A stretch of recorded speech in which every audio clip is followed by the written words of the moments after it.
outfit that always followed you around. Well, I'll be as faithful as that puppy. I will never let you down. 'Cause it gets stronger every day, and it gets deeper in every way, and it gets higher. Let me hear you say, do I love you, my oh my? River deep, mountain high. If I lost you, would I cry? Oh, I love you, baby, baby, baby, baby. All right, howdy hi there, thrill seekers. And that was a little bit longer of a musical intro than I usually do lately. And the reason is because it's my little tribute to the late Tina Turner, who I just learned yesterday had passed away. I think she passed away actually yesterday.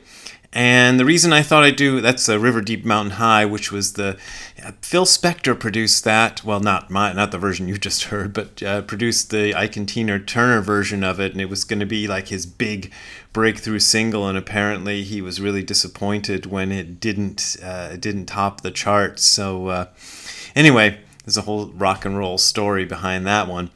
But anyway, the reason I thought I'd do a video about Tina Turner is because she's one of the kind of famous American rock and roll Buddhists. When people kind of name check famous Buddhists in America, Tina Turner was almost always at the top of the list. Sometimes Barack Obama got on that list too. I don't know how Barack Obama got on that list. I don't think Barack Obama is a Buddhist. But anyway, Tina Turner was always on the top of the list of famous Buddhists in America. And so I thought I'd do a little bit of a talk about the type of Buddhism that Tina Turner was into. So this is not going to be the definitive video about Nichiren Buddhism and Soka Gakkai. If you want that, I'm sure somebody like Doug's Dharma or somebody else has done one of those videos. And don't, you can, if you want, complain in the comments section like, why are you doing a video at all if you aren't going to do the definitive video?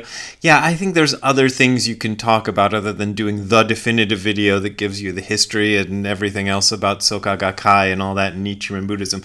This is going to be kind of my personal reflections on Nichiren Buddhism as I experienced it. My first encounter with Nichiren Buddhism came right after I first started studying Buddhism at all.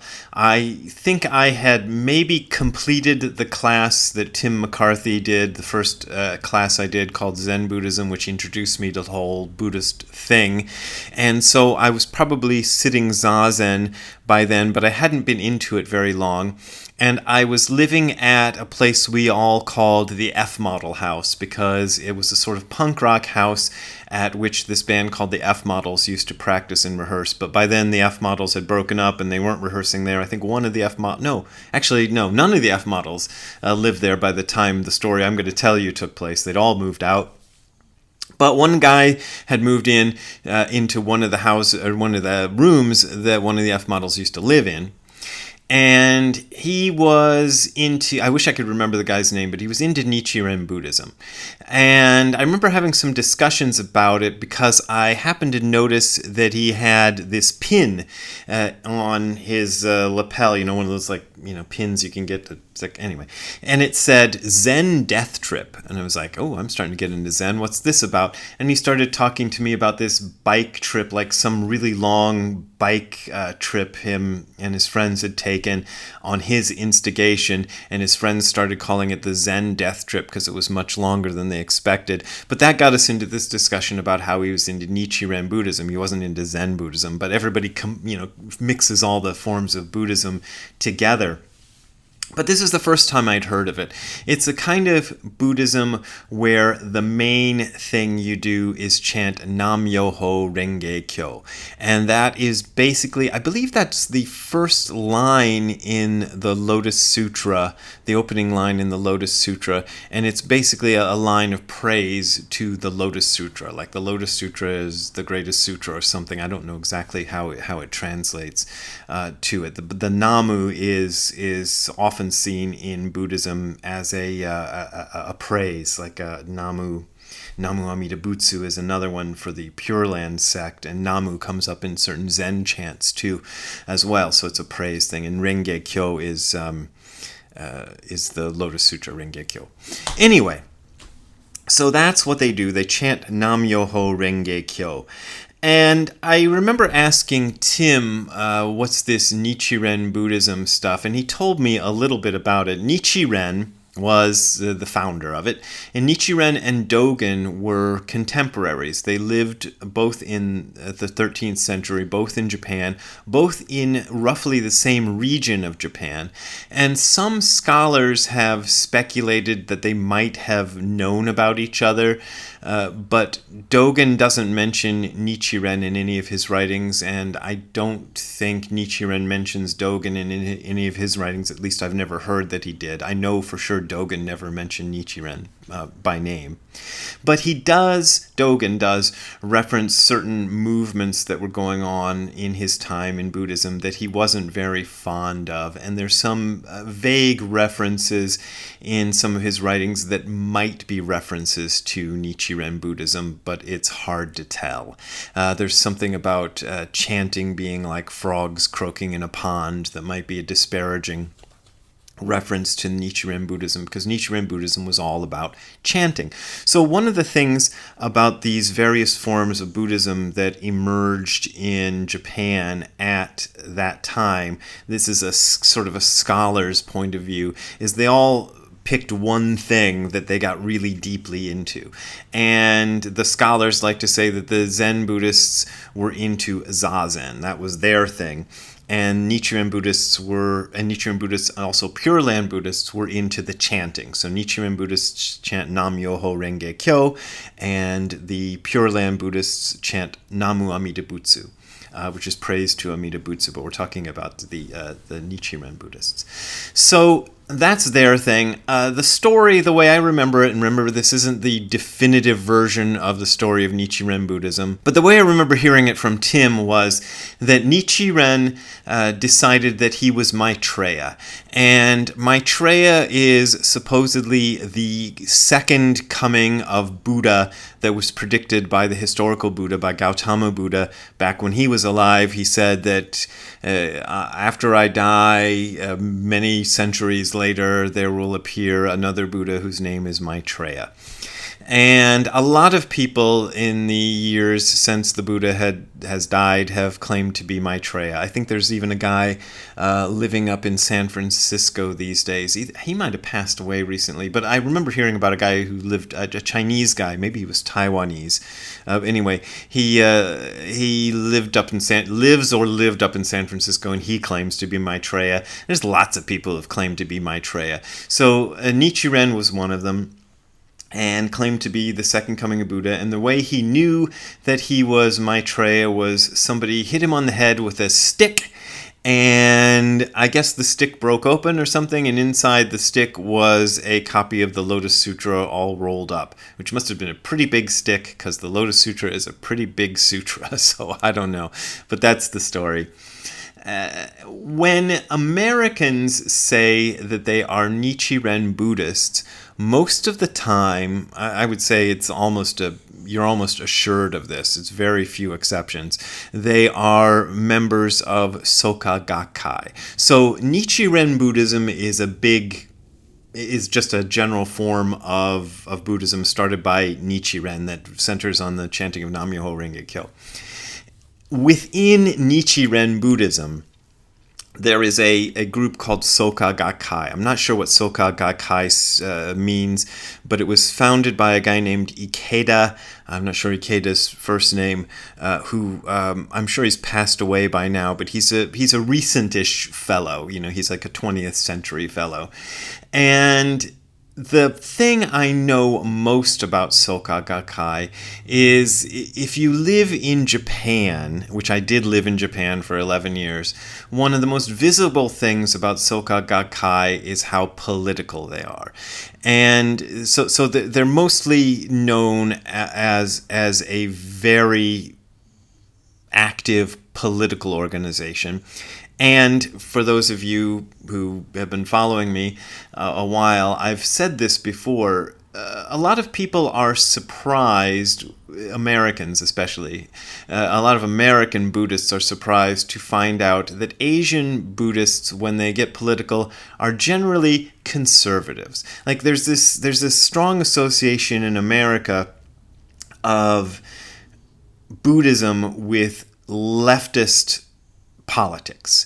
This is an American thing, almost exclusively American thing. I don't even see this happening in Europe, but in America it's tied up, and this is historical. I've talked about this before. It's because it started on the West Coast. Buddhism generally in America started becoming popular outside of the Asian communities among West Coast hippies in the 60s, who were very left-leaning politically, and so they kept that up, and so a lot of the Buddhism that emerges, or that still exists these days, that emerged from that, is very left-leaning politically. But a lot of people don't know this history, and they assume that Buddhism is somehow itself leftist politics, there's a lot of people these days in America who think they're exactly the same thing. I think the San Francisco Zen Center thinks they're exactly the same thing, but a lot of people do, even outside the San Francisco Zen Center.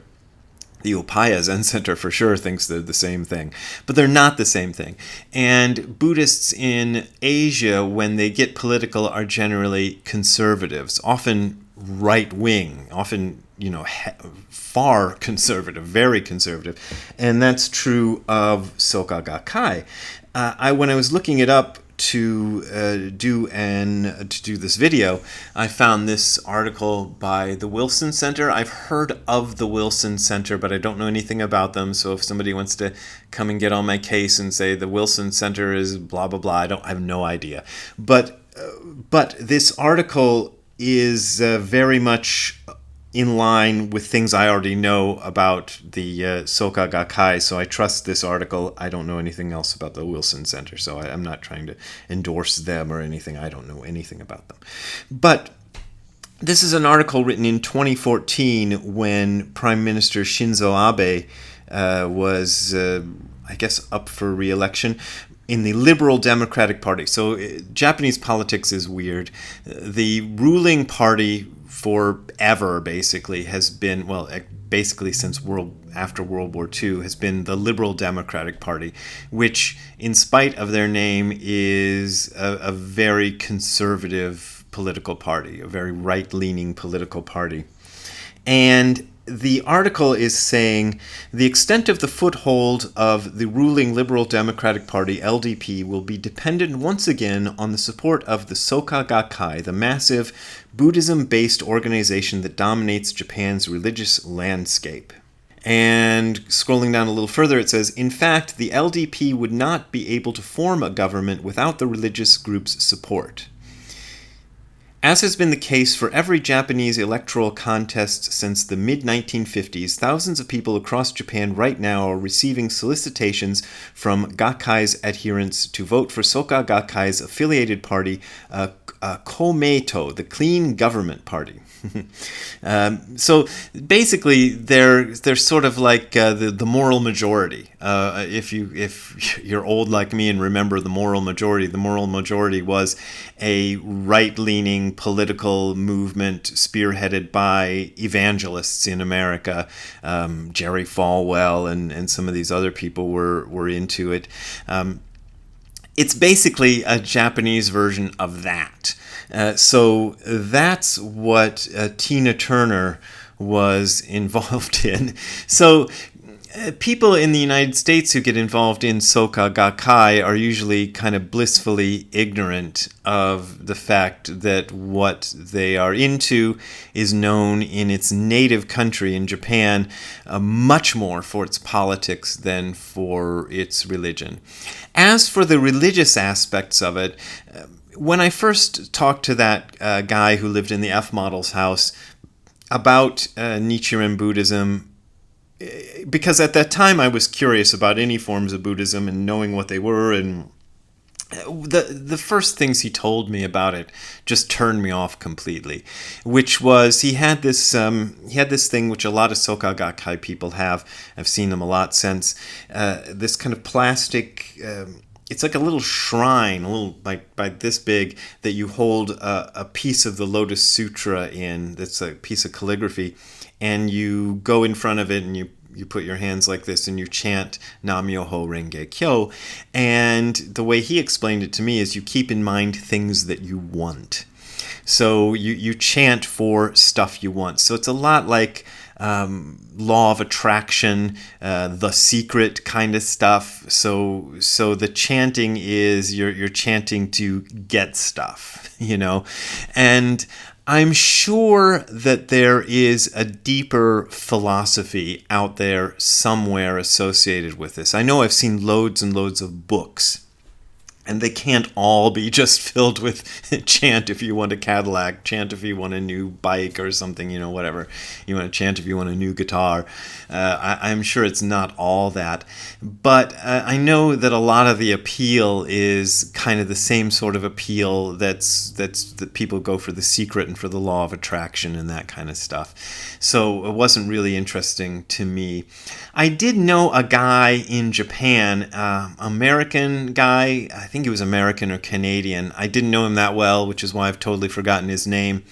But he was a Nichiren Buddhist who would be very quick to inform anybody who asked him about it that he was not Soka Gakkai, and that he didn't like Soka Gakkai, and he thought Soka Gakkai distorted Nichiren's message, and he thought that they were bad representatives of Nichiren Buddhism, and so on and so forth. He didn't have anything nice to say about Soka Gakkai, and he was very insistent. I remember him telling me that there's a lot more to Nichiren Buddhism than simply going in front of your Gohonzon, I think that's what it's called, and wishing for stuff. But I think that a huge amount of the appeal of the religion to a lot of people in America is that same kind of appeal as, like I say, The Secret has, is that this idea that you can kind of set your mind on stuff that you want to get and then do this kind of magic chant that will help you get that stuff. And as I say, I'm sure there's more to it, but I know that the load of the appeal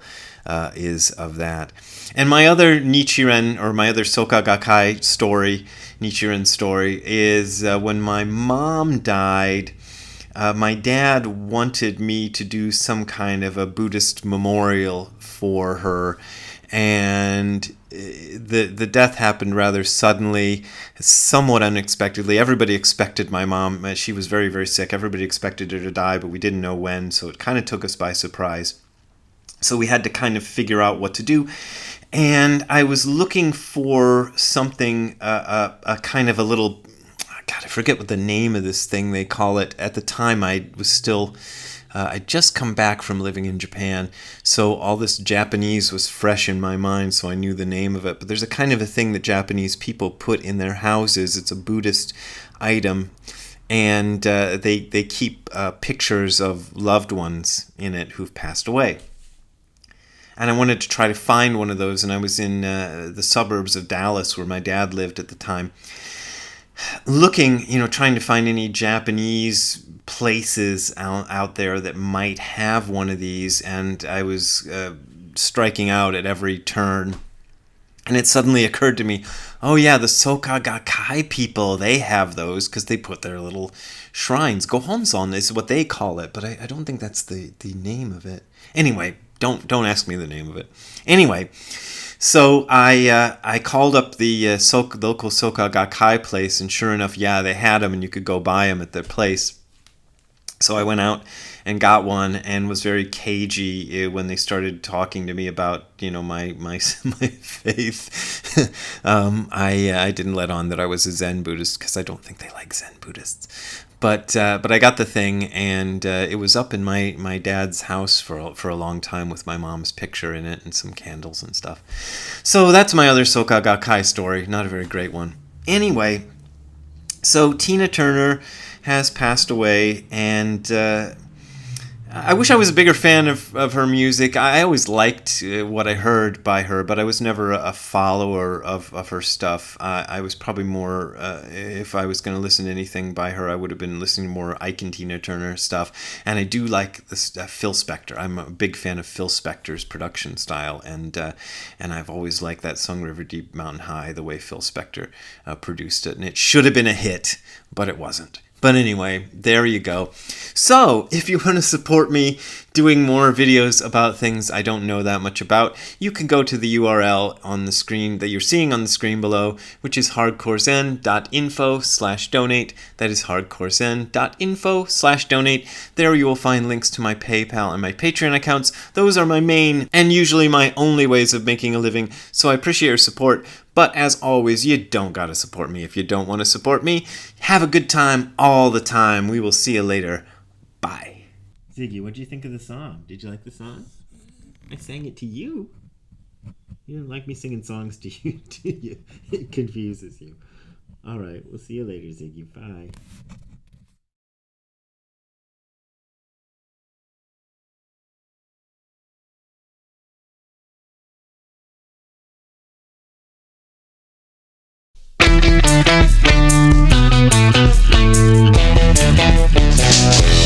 Did you ever have a puppet that always followed you around?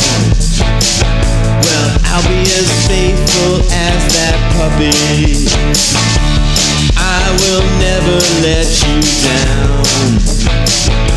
'Cause it gets stronger every day, and it gets deeper in every way, and it gets higher. Let me hear you say, do I love you, my oh my? River deep, mountain high. If I lost you, would I cry? Oh, I love you, baby.